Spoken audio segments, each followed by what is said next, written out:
ਬੱਚੋ ਕੱਲ ਆਪਾਂ ਪ੍ਰਿੰਸੀਪਲ ਤੇਜਾ ਸਿੰਘ ਦਾ ਸਵੈ ਜੀਵਨੀ ਅੰਸ਼ ਪੜ੍ਹਿਆ ਸੀ ਮੁੱਢਲੀ ਅਵਸਥਾ। ਕੱਲ ਤੁਹਾਨੂੰ ਦੱਸਿਆ ਸੀ ਉਹਨਾਂ ਦੀ ਸਵੈ ਜੀਵਨੀ ਦੀ ਜਿਹੜੀ ਕਿਤਾਬ ਆਰਸੀ ਆ ਉਹਦੇ ਵਿੱਚੋਂ ਲਿਆ ਗਿਆ ਸੀ ਉਹ, ਤੇ ਅੱਜ ਅਸੀਂ ਉਹਦਾ ਦੂਜਾ ਭਾਗ ਪੜ੍ਹਾਂਗੇ, ਮਿਡਲ ਦੀ ਪੜ੍ਹਾਈ।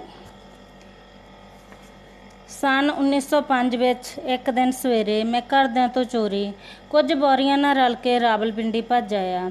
ਜਦ ਉਹ ਸਬਜ਼ੀ ਮੰਡੀ ਵਿੱਚ ਆ ਲੱਥੇ ਤਾਂ ਅਜੇ ਮੂੰਹ ਚੱਖ ਰਹੀ ਸੀ। ਉਹ ਮੈਨੂੰ ਇਕੱਲਾ ਛੱਡ ਕੇ ਆਪੋ ਆਪਣੇ ਆਰੇ ਲੱਗ ਗਏ। ਮੈਨੂੰ ਭੁੱਖ ਲੱਗੀ। ਮੇਰੇ ਪਾਸ ਜੇਬ ਵਿੱਚ 2 ਪੈਸੇ ਸਨ। ਰੁੱਤ ਸਰਦੀ ਦੀ ਸੀ। ਮੇਰੇ ਗਲ ਇੱਕ ਕੁੜਤਾ ਤੇ ਇੱਕ ਚਾਦਰ। ਮੈਂ ਆਪਣੇ ਆਪ ਨੂੰ ਸਾਂਭ ਕੇ ਇੱਕ ਸਬਜ਼ੀ ਦੀ ਦੁਕਾਨ ਮੂਹਰੇ ਜਾ ਖਲੋਤਾ। ਨਜ਼ਰ ਮਾਰ ਕੇ ਵੇਖਿਆ ਤਾਂ ਇੱਕ ਛਾਬੇ ਵਿੱਚ ਪਏ ਸੂਹੇ ਗੋਲ ਗੋਲ ਫਲ ਦਿਸੇ। ਮੈਂ ਹਟਵਾਣੀਏ ਨੂੰ 1 ਪੈਸਾ ਵਿਖਾ ਕੇ ਕਿਹਾ, ਮਿੱਠੀ ਹੋ ਦੇ। ਉਸਨੇ ਮੈਨੂੰ 2 ਲਾਲ ਬਿੰਬ ਫਲ ਫੜਾ ਦਿੱਤੇ। ਮੈਂ ਲਾਂਬੇ ਹੋ ਕੇ ਜਦ ਇੱਕ ਨੂੰ ਚੱਖ ਮਾਰਿਆ ਤਾਂ ਉਹ ਕੌੜਾ ਖੱਪਰਾ ਜਿਹਾ ਲੱਗਾ। ਮੈਂ ਸੁੱਟ ਦਿੱਤਾ। ਉਹ ਟਮਾਟਰ ਸੀ ਜੋ ਨਾ ਕਦੀ ਡਿੱਠਾ ਸੀ ਨਾ ਖਾਧਾ ਸੀ। ਫਿਰ ਆਪਣੇ ਆਪ ਨੂੰ ਕੋਸ ਕੇ ਇਰਾਦਾ ਕੀਤਾ ਕਿ ਹੁਣ ਧੋਖਾ ਨਹੀਂ ਖਾਣਾ, ਹੁਣ ਕੋਈ ਆਪਣੀ ਪਰਤਾਈ ਹੋਈ ਚੀਜ਼ ਲਵਾਂਗਾ।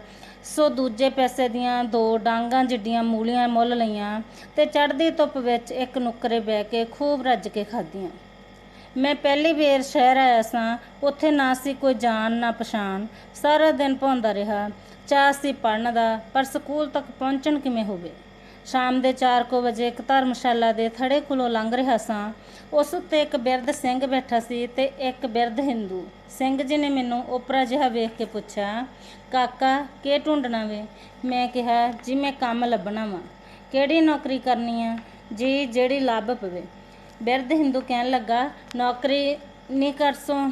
ਘਰੇ ਨਹੀਂ ਨੌਕਰੀ ਕਰਸੋਂ? ਭਾਂਡੇ ਮਾਂਜਸੇ, ਕੱਪੜੇ ਧੋਸੇ? ਜੀ ਹਾਂ, ਹੱਬੋ ਕੁਛ ਕਰਸਾਂ। ਕਹਿ ਲੈਸੇ ਸਿਰਫ ਰੋਟੀ ਤੇ ਪੜ੍ਹਨ ਜੋਗੀ ਖੁੱਲ੍ਹ ਤੇ ਸਮਾਂ। ਸੋ ਉਹ ਬਿਰਧ ਹਿੰਦੂ ਮੈਨੂੰ ਆਪਣੇ ਨਾਲ ਲੈ ਗਿਆ ਅਤੇ ਮੈਂ ਉਸਦੇ ਘਰ ਨੌਕਰੀ ਕਰਨ ਲੱਗਾ। ਸਵੇਰੇ ਪਾਣੀ ਢੋਂਦਾ, ਫਿਰ ਭਾਂਡੇ ਮਾਂਜਦਾ। 10 ਵਜੇ ਮਿਸ਼ਨ ਸਕੂਲ ਪੜ੍ਹਨ ਜਾਂਦਾ। ਸ਼ਾਮ ਨੂੰ ਫਿਰ ਆ ਕੇ ਕੰਮ ਕਰਦਾ ਜਾਂ ਸੌਦਾ ਵਸਤ ਖਰੀਦਣ ਲਈ ਬਾਜ਼ਾਰ ਜਾਂਦਾ। ਐਤਵਾਰ ਸਾਰੇ ਟੱਬਰ ਦੇ ਕੱਪੜੇ ਧੋਣ ਲੈ ਜਾਂਦਾ। ਰਾਤ ਨੂੰ ਘਰ ਦੇ ਬੁੱਢੇ ਦੀ ਮੁੱਠੀ ਚਾਪੀ ਕਰਦਾ ਅਤੇ ਨਾਲ ਨਾਲ ਉਸ ਦੀ ਆਗਿਆ ਅਨੁਸਾਰ ਪ੍ਰਹਿਲਾਦ, ਧਰੂ, ਜਨਮੇਜਾ, ਰਾਮ, ਲਛਮਣ, ਸੀਤਾ, ਅਰਜਨ, ਭੀਮ, ਕ੍ਰਿਸ਼ਨ ਆਦਿ ਦੀਆਂ ਕਥਾਵਾਂ ਸੁਣਾਉਂਦਾ ਜੋ ਆਪਣੇ ਪਿੰਡ ਰਹਿੰਦਿਆਂ ਪੜ੍ਹੀਆਂ ਸਨ। ਹੌਲੀ ਜਿਹੀ ਘੁੱਟਣਾ ਛੱਡ ਕੇ ਦੇਖਦਾ, ਲਾਲਾ ਜੀ ਸੌਂ ਗਏ ਹਨ ਕਿ ਨਹੀਂ, ਪਰ ਉਹ ਝੱਟ ਜਾਗ ਉੱਠਦੇ ਤੇ ਹੰਗੂਰਾ ਮਾਰ ਕੇ ਕਹਿੰਦੇ, ਬਸ ਕਿਉਂ ਕਰ ਦਿੱਤੀ, ਮੁੱਠੀਆਂ ਭਰੀ ਜਾ। ਇਸੇ ਤਰ੍ਹਾਂ ਕਈ ਪਰਤਾਵੇ ਕਰਨ ਮਗਰੋਂ ਜਦ ਉਹ ਸੱਚੀ ਮੁੱਚੇ ਸੌਂ ਜਾਂਦੇ ਤਾਂ ਮੈਂ 11 ਵਜੇ ਵਿਹਲਾ ਹੋ ਕੇ ਆਪਣੇ ਪੜ੍ਹਾਈ ਕਰਨ ਬਹਿੰਦਾ ਤੇ 1 ਜਾਂ 2 ਵਜੇ ਸੌਂ ਜਾਂਦਾ। ਉਹਨਾਂ ਦਿਨਾਂ ਤੋਂ ਹੀ ਅਨਿੰਦਰੇ ਕੱਟਣ ਦੀ ਵਾਦੀ ਪਈ ਹੋਈ ਹੈ। ਮੈਨੂੰ ਸਾਰੀ ਉਮਰ 3 ਘੰਟੇ ਤੋਂ ਵੱਧ ਕਦੇ ਨੀਂਦ ਨਹੀਂ ਆਈ। ਥੋੜ੍ਹੇ ਚਿਰ ਮਗਰੋਂ ਮੇਰੀ ਹੋਂਦ ਦਾ ਮੇਰੇ ਨਾਨਕਿਆਂ ਨੂੰ ਪਤਾ ਲੱਗ ਗਿਆ, ਜੋ ਉਸੇ ਸ਼ਹਿਰ ਵਿੱਚ ਰਹਿੰਦੇ ਸਨ। ਉਹ ਮੈਨੂੰ ਆਪਣੇ ਘਰ, ਜੋ ਸੈਦਪੁਰੀ ਮੁਹੱਲੇ ਵਿੱਚ ਸੀ, ਲੈ ਗਏ ਤੇ ਅਡਿਆਲੇ ਵਾਲੇ ਵੀ ਆਣ ਮਿਲੇ। ਫਿਰ ਤਾਂ ਮੈਂ ਹਰ ਸ਼ਨੀਚਰ ਨੂੰ ਆਪਣੇ ਪਿੰਡ ਚਲਾ ਜਾਂਦਾ ਤੇ ਸੋਮਵਾਰ ਦੀ ਸਵੇਰ ਨੂੰ ਪਰਤ ਆਉਂਦਾ।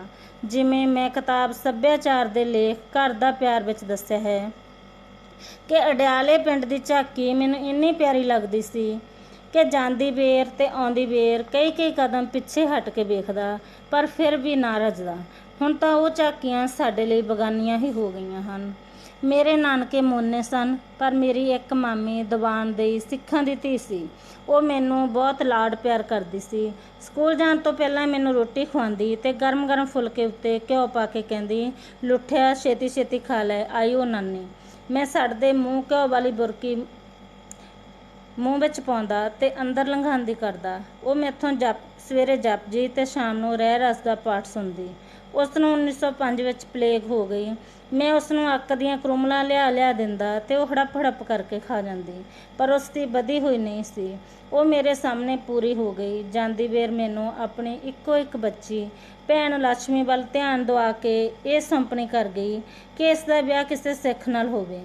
ਲక్ష్ਮੀ ਦਾ ਨਾਤਾ ਇੱਕ ਮੋਨੇ ਨਾਲ ਹੋਇਆ ਸੀ ਜੋ ਅਨਪੜ੍ਹ ਲੋਲ ਜਿਹਾ ਤੇ ਅੱਖੋਂ ਭੈਂਗ ਮਾਰਦਾ ਸੀ।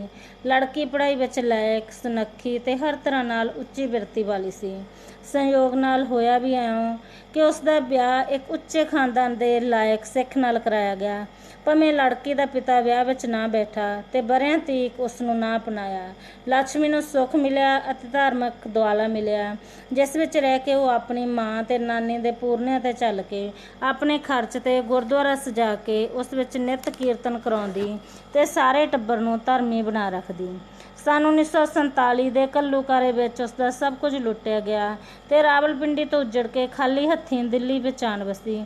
ਉਸ ਦੇ ਪੁੱਤਰ ਦਾ ਸਾਕ ਮੈਂ ਵੱਡੇ ਚਾਅ ਨਾਲ ਆਪਣੇ ਮਿੱਤਰ ਡਾਕਟਰ ਸੁੱਚਾ ਸਿੰਘ ਦੀ ਲਾਇਕ ਲੜਕੀ ਨਾਲ ਕਰਾਇਆ। ਉਹ ਲੜਕਾ ਮੇਰੇ ਪਿਆਰ ਨੂੰ ਵੇਖ ਕੇ ਕਈ ਵਾਰ ਹੈਰਾਨ ਹੁੰਦਾ ਸੀ। ਉਸ ਨੂੰ ਕੀ ਪਤਾ ਸੀ ਕਿ ਇਹ ਪਿਆਰ ਕਿਸੇ ਘਿਓ ਖਵਾਉਣ ਵਾਲੀ ਧਰਮਾਤਮਾ ਮਾਮੀ ਦੀ ਯਾਦ ਵਿੱਚ ਕਰ ਰਿਹਾ ਹਾਂ। ਉਹ ਮਾਮੀ ਮੈਨੂੰ ਹਰ ਹਫ਼ਤੇ ਕੁਝ ਪੈਸੇ ਦਿੰਦੀ ਹੁੰਦੀ ਸੀ। ਜਦ ਮੇਰੇ ਪਾਸ ਸਰਗੋਧੇ ਜਾਣ ਦਾ ਕਿਰਾਇਆ ਬਣ ਗਿਆ ਤਾਂ ਮੈਂ ਗੱਡੀ ਚੜ੍ਹ ਕੇ ਉੱਥੇ ਚਲਾ ਗਿਆ। ਉੱਥੇ ਭਰਾ ਕਾਹਨ ਸਿੰਘ ਬਾਰਕ ਮਾਸਟਰੀ ਵਿੱਚ ਨੌਕਰ ਸੀ। ਉੱਥੇ ਮੈਂ 1906 ਤੋਂ 1908 ਤੱਕ ਡਿਸਟ੍ਰਿਕਟ ਬੋਰਡ ਦੇ ਮਿਡਲ ਸਕੂਲ ਵਿੱਚ ਪੜ੍ਹਦਾ ਰਿਹਾ। ਸਕੂਲ ਦਾ ਹੈਡਮਾਸਟਰ ਲਾਲਾ ਕੁੰਦਨ ਲਾਲ ਸੀ, ਜੋ ਲੱਤੋਂ ਲੰਗ ਤੇ ਮੂੰਹੋਂ ਨਹਾਇਤ ਬੇਡੌਲ ਖੱਖਰ ਖਾਦਾ ਲੱਗਦਾ ਸੀ, ਪਰ ਦਿਲ ਦਾ ਨਹਾਇਤ ਸੋਹਣਾ ਤੇ ਲਿਆਕਤ ਵਿੱਚ ਆਪਣੀ ਮਿਸਾਲ ਆਪ ਹੀ ਸੀ। ਉਸ ਨੇ ਮੇਰੀ ਅੰਗਰੇਜ਼ੀ ਠੀਕ ਕਰ ਦਿੱਤੀ ਤੇ ਅੰਗਰੇਜ਼ੀ ਸਾਹਿਤ ਵਿੱਚ ਡੂੰਘੀ ਦਿਲਚਸਪੀ ਪਾ ਦਿੱਤੀ। ਉਸ ਦਾ ਢੰਗ ਇੰਨਾ ਚੰਗਾ ਸੀ ਕਿ ਮੈਂ ਕਹਿ ਸਕਦਾ ਹਾਂ ਕਿ ਹੁਣ ਤੱਕ ਮੈਂ ਉਹੋ ਜਿਹਾ ਉਸਤਾਦ ਨਹੀਂ ਡਿੱਠਾ।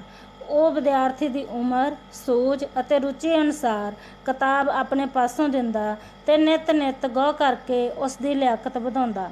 ਉਸ ਨੇ ਮੈਨੂੰ ਗ੍ਰਿਮਜ਼ ਫੇਰੀ ਟੇਲਸ, ਰੌਬਿਨਸਨ ਕਰੂਸੋ, ਹੈਰੀਬਰਟ ਦਾ ਵੇਕ, ਅਰਬੀਅਨ ਨਾਈਟਸ ਆਦਿ ਕਿਤਾਬਾਂ ਬਾਰੋ-ਬਾਰੀ ਦਿੱਤੀਆਂ ਤੇ ਕਿਹਾ ਕਿ ਜਿਹੜੀ ਪੁਸਤਕ ਤੁਸੀਂ 3-4 ਦਿਨ ਵਿੱਚ ਨਹੀਂ ਮੁਕਾ ਲੈਂਦੇ, ਉਸ ਨੂੰ ਪੜ੍ਹਨਾ ਵਿਅਰਥ ਹੈ। ਇਸ ਤਰ੍ਹਾਂ ਕਰਦਿਆਂ 7ਵੀਂ ਜਮਾਤ ਦੇ ਅੰਤ ਤੱਕ ਉਸਨੇ ਮੈਥੋਂ ਮੈਕਾਲੇ ਦੇ ਲੇਖਾਂ ਦੀ ਕਿਤਾਬ ਪੜ੍ਹਾ ਲਈ। ਇਹ ਕਿਤਾਬ ਮੈਂ ਹੁਣ ਤੱਕ ਸਾਂਭ ਕੇ ਰੱਖੀ ਹੋਈ ਹੈ। ਉਸ ਵਿੱਚ ਥਾਂ ਪਰ ਥਾਂ ਮੈਂ ਆਪਣੇ ਵੱਲੋਂ ਪਸੰਦੀਦੇ ਨਿਸ਼ਾਨ ਲਾਏ ਹੋਏ ਹਨ। ਖਾਸ ਕਰਕੇ ਕਲਾਈਵ, ਵਾਰਨ ਹੇਸਟਿੰਗਸ ਆਦਿ ਦੇ ਲੇਖਾਂ ਦੇ ਹਾਸ਼ੀਏ ਵਿੱਚ ਆਪਣੀਆਂ ਰਾਵਾਂ ਤੇ ਆਪਣੇ ਗੁੱਸੇ ਗਿਲੇ ਜ਼ਾਹਰ ਕੀਤੇ ਹੋਏ ਹਨ। ਨਾਲ ਹੀ ਲਾਲਾ ਕੁੰਦਨ ਲਾਲ ਜੀ ਨੇ ਮੈਨੂੰ ਇੱਕ ਸਥਾਨਕ ਥੀਏਟਰ ਦਾ ਪਾਸ ਲੈ ਕੇ ਦਿੱਤਾ ਹੋਇਆ ਸੀ। ਮੈਂ ਮਹੀਨੇ ਦੇ 30 ਦਿਨਾਂ ਵਿੱਚੋਂ 26 ਦਿਨ ਥੀਏਟਰ ਵੇਖਦਾ ਸਾਂ। ਨਾਟਕ ਵੀ ਚੰਦਰਹਾਸ, ਬਿਕਰਮਜੀਤ, ਰਾਣਾ ਪ੍ਰਤਾਪ ਆਦਿ ਦੇ ਕੌਮੀ ਉਤਸਵ ਦੇ ਹੁੰਦੇ ਸਨ। ਇਹਨਾਂ ਖੇਲਾਂ ਦਾ ਮੇਰੇ ਉੱਤੇ ਬਹੁਤ ਡੂੰਘਾ ਅਸਰ ਪਿਆ। ਮੈਂ ਖਿਆਲ ਕਰਨ ਲੱਗਾ ਕਿ ਅਸਲ ਜ਼ਿੰਦਗੀ ਤਾਂ ਸਟੇਜ ਵਾਲੀ ਹੈ ਤੇ ਬਾਹਰਲੀ ਜ਼ਿੰਦਗੀ ਐਵੇਂ ਵਾਧੂ ਨਕਲੀ ਜਿਹੀ ਹੈ। ਇੱਕ ਵਾਰ ਮੈਂ ਚਾਹ ਪ੍ਰਗਟ ਕੀਤੀ ਕਿ ਉਹ ਐਕਟਰ ਸਾਡੇ ਕੋਠੇ ਬਹਿ ਕੇ ਆਪਣੇ ਹੁਨਰ ਦਾ ਕਮਾਲ ਵਿਖਾਉਣ। ਹੈਡਮਾਸਟਰ ਸਾਹਿਬ ਦੀ ਸਹਾਇਤਾ ਨਾਲ ਅਜਿਹਾ ਹੀ ਕੀਤਾ ਗਿਆ। ਮੈਂ ਕੁਰਸੀ ਦੀ ਢੋਹ ਪਿੱਛੇ ਖੜੋ ਕੇ ਸੁਣਦਾ ਸਾਂ ਤੇ ਗਾਉਣ ਵਾਲੇ ਦੀਆਂ ਸਿਸਕੀਆਂ ਦੇ ਨਾਲ ਡੁਸਕਾਰੇ ਭਰਦਾ ਸਾਂ। ਉਸ ਦੀਆਂ ਇਹ ਤੁਕਾਂ ਅਜੇ ਤੱਕ ਮੇਰੀ ਯਾਦ ਨੂੰ ਟੁੰਬਦੀਆਂ ਹਨ। ਬੇਕਸੀ ਰੋਏਗੀ ਤੁਰਬਤ ਪੇ ਮੇਰੀ ਬਹਦੇ ਫਨਾ, ਗਮੇ ਰੰਜ ਹੋਂਗੇ ਮੇਰੀ ਲਾਸ਼ ਉਠਾਣੇ ਵਾਲੇ। ਉਸ ਆਲੇ ਦੁਆਲੇ ਦਾ ਅਸਰ ਇਹ ਹੋਇਆ ਕਿ ਮੈਂ ਵੀ ਕਲਮ ਝਰੀਟ ਬਣਨ ਲੱਗਾ। ਉਹਨਾਂ ਦਿਨਾਂ ਵਿੱਚ ਅਜੇ ਜਦੋਂ ਮੈਂ 7ਵੀਂ ਜਮਾਤ ਵਿੱਚ ਪੜ੍ਹਦਾ ਸਾਂ, ਮੈਂ ਚਿੱਤਰਕਾਰੀ ਉੱਤੇ ਅੰਗਰੇਜ਼ੀ ਵਿੱਚ ਇੱਕ ਕਿਤਾਬ ਲਿਖੀ ਜੋ ਅਜੇ ਤੱਕ ਮੈਂ ਆਪਣੇ ਪਾਸ ਸਾਂਭ ਕੇ ਰੱਖੀ ਹੋਈ ਹੈ। ਉਪਰੰਤ ਸਾਹਿਬਜ਼ਾਦਿਆਂ ਦੀ ਸ਼ਹੀਦੀ ਤੇ ਦਸ਼ਮੇਸ਼ ਜੀ ਦੀ ਅਦੁੱਤੀ ਸ਼ਖਸੀਅਤ ਉੱਤੇ ਇੱਕ ਅੰਗਰੇਜ਼ੀ ਨਾਟਕ ਲਿਖਿਆ ਜੋ ਉਸ ਵਕਤ ਦੇ ਰਸਾਲਿਆਂ ਨੇ ਤਾਂ ਨਾ ਛਾਪਿਆ, ਪਰ ਕੁਝ ਵਰ੍ਹਿਆਂ ਮਗਰੋਂ ਉਸ ਨੂੰ ਡਾਢੇ ਮਾਣ ਨਾਲ ਸਿੱਖ ਰਿਵਿਊ ਨੇ ਆਪਣੇ ਵਿੱਚ ਥਾਂ ਦਿੱਤੀ। ਫਿਰ 1956 ਵਿੱਚ ਕੁਝ ਸੀਨ ਅਭਿਨੰਦਨ ਗ੍ਰੰਥ ਵਿੱਚ ਛਾਪੇ। ਉਸ ਰਚਨਾ ਦੀ ਇਹ ਤੁਕ ਮੈਨੂੰ ਜਵਾਨੀ ਯਾਦ ਹੈ। Never was India lost but by her own. Hind ਜਦੋਂ ਵੀ ਹਾਰਿਆ, ਆਪਣਿਆਂ ਦੇ ਹੱਥੋਂ ਹਾਰਿਆ। ਸੰਨ 1908 ਵਿੱਚ ਮੈਂ ਮਿਡਲ ਦਾ ਇਮਤਿਹਾਨ ਦਿੱਤਾ। ਉਪਰੰਤ ਪਿੰਡੀ ਡਿਵੀਜ਼ਨ ਦੇ ਸਾਰੇ ਮਿਡਲ ਸਕੂਲਾਂ ਦਾ ਮੁਕਾਬਲੇ ਦਾ ਇਮਤਿਹਾਨ ਸ਼ਾਹਪੁਰ ਵਿੱਚ ਹੋਇਆ। ਮੈਂ ਵੀ ਉਸ ਵਿੱਚ ਬੈਠਾ। ਕੁਝ ਹਫ਼ਤਿਆਂ ਮਗਰੋਂ ਮੈਨੂੰ ਹੈਡਮਾਸਟਰ ਸਾਹਿਬ ਵੱਲੋਂ ਸਕੂਲ ਦੇ ਹਾਲ ਵਿੱਚ ਹਾਜ਼ਰ ਹੋਣ ਦਾ ਸੱਦਾ ਆਇਆ। ਮੈਂ ਗਿਆ। ਅੱਗੇ ਵੱਡਾ ਸਾਰਾ ਜਲਸਾ ਹੋ ਰਿਹਾ ਸੀ। ਸਰ ਮੈਲਕੋਲ ਹੇਲ, ਜੋ ਉੱਥੋਂ ਦੇ ਕਲੋਨੀਅਲ ਅਫਸਰ ਸਨ, ਪ੍ਰਧਾਨਗੀ ਦੀ ਕੁਰਸੀ 'ਤੇ ਬੈਠੇ ਸਨ। ਖਲੀਫਾ ਉਮਰਦੀਨ ਸਾਹਿਬ, ਜੋ ਇੰਸਪੈਕਟਰ ਸਨ, ਉਹ ਵੀ ਹਾਜ਼ਰ ਸਨ। ਇੰਸਪੈਕਟਰ ਸਾਹਿਬ ਨੇ ਇਨਾਮੀ ਟਾਕਰੇ ਦੇ ਨਤੀਜੇ ਦੱਸਦਿਆਂ ਮੇਰਾ ਜ਼ਿਕਰ ਕੀਤਾ ਕਿ ਇਹ ਲੜਕਾ ਅਵਲ ਰਿਹਾ। ਅਭਿਆਸ ਦੇ ਪ੍ਰਸ਼ਨ ਹਨ। ਪਹਿਲਾ ਵਸਤੂਨਿਸ਼ਟ ਪ੍ਰਸ਼ਨ। ਆਪ ਬੀਤੀਆਂ ਵਿੱਚ ਦਰਜ ਮੁੱਢਲੀ ਅਵਸਥਾ ਜਾਂ ਮਿਡਲ ਦੀ ਪੜ੍ਹਾਈ ਸਵੈ ਜੀਵਨੀ ਅੰਸ਼ ਪ੍ਰਿੰਸੀਪਲ ਤੇਜਾ ਸਿੰਘ ਦੀ ਕਿਹੜੀ ਪੁਸਤਕ ਵਿੱਚੋਂ ਲਿਆ ਗਿਆ ਹੈ? ਆਰਸੀ ਦਾ ਉੱਤਰ ਹੈ ਬੇਟਾ। ਪ੍ਰਿੰਸੀਪਲ ਤੇਜਾ ਸਿੰਘ ਨੂੰ ਤਸਵੀਰਾਂ ਖਿੱਚਣ ਦਾ ਸ਼ੌਕ ਕਿਸ ਨੇ ਪਾਇਆ? ਨੰਬਰਦਾਰ ਨੂਰ ਖਾਨ ਨੇ ਪਾਇਆ। ਪ੍ਰਿੰਸੀਪਲ ਤੇਜਾ ਸਿੰਘ ਨੂੰ ਪੁਰਾਤਨ ਸਾਹਿਤ ਦੀ ਚਾਟ ਕਿਸ ਨੇ ਲਵਾਈ? ਦੁਕਾਨਦਾਰ ਈਸਰ ਦਾਸ ਨੇ। ਜੈ ਕਿਸ਼ਨ ਦਾ ਪਿਤਾ ਫਾਰਸੀ ਤੇ ਸੰਸਕ੍ਰਿਤ ਦਾ ਆਲਮ ਸੀ। ਸਹੀ ਜਾਂ ਗਲਤ? ਸਹੀ। ਪ੍ਰਿੰਸੀਪਲ ਤੇਜਾ ਸਿੰਘ ਨੇ ਇੱਕ ਵਾਰ ਇੱਕ ਨਾਟਕ ਵਿੱਚ ਰਾਜਾ ਹਰੀਸ਼ ਚੰਦਰ ਦੀ ਭੂਮਿਕਾ ਨਿਭਾਈ ਸੀ। ਸਹੀ ਜਾਂ ਗਲਤ? ਗਲਤ ਹੈ ਬੱਚੋ। ਲੇਖਕ ਦੀ ਮਾਮੀ ਦੀਵਾਨ ਦੀ ਸਿੱਖਾਂ ਦੀ ਧੀ ਸੀ ਪਰ ਉਸਦੇ ਨਾਨਕੇ ਮੋਨੇ ਸਨ। ਸਹੀ। ਆਪਣਾ ਅੰਤ ਨੇੜੇ ਆਉਂਦਾ ਜਾਣ ਕੇ ਖਾਲੀ ਥਾਂ ਦਾ ਪਿਤਾ ਕੰਸੀ ਜੀ ਚਲਾ ਗਿਆ।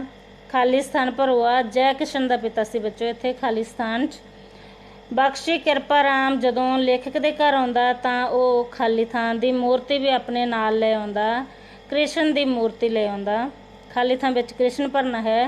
ਪ੍ਰਿੰਸੀਪਲ ਤੇਜਾ ਸਿੰਘ ਦੀ ਅੰਗਰੇਜ਼ੀ ਸਾਹਿਤ ਵਿੱਚ ਡੂੰਘੀ ਦਿਲਚਸਪੀ ਪਵਾਈ ਲਾਲਾ ਕੁੰਦਨ ਲਾਲ ਜੀ ਨੇ।